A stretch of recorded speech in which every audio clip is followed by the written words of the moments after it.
కాబట్టి ఒక నిబద్ధత కలిగిన పార్టీ, ప్రజల్లో పేరున్న పార్టీ, ప్రపంచంలోనే అత్యధిక మంది కార్యకర్తలు రికార్డ్ అయి ఉన్న ఏకైక పార్టీ తెలుగుదేశం పార్టీ. దాన్ని ఎవ్వరూ ఏం చేయలేదు.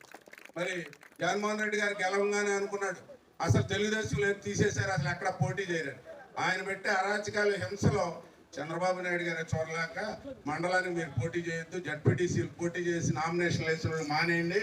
మీ ఏంటి ఒకవేళ నామినేషన్ ఎత్తాకెళ్తే ఒక ఎక్సైజ్ అతను వచ్చి మన ఇంటికాడ ఉంటాడు, అతనే సారా పట్టుకొస్తాడు, మన ఇంట్లో పెడతాడు. ఏం బాబు నామినేషన్ విత్డ్రా చేసుకుంటావా, ఇక్కడ నాన్ బెయిలబుల్ కేసు కడుతున్నావు, జైలుకి వెళ్తావంటే అలాంటి అరాచకాలు జరుగుతున్నాయని పోటీలు మానేసాం మనం.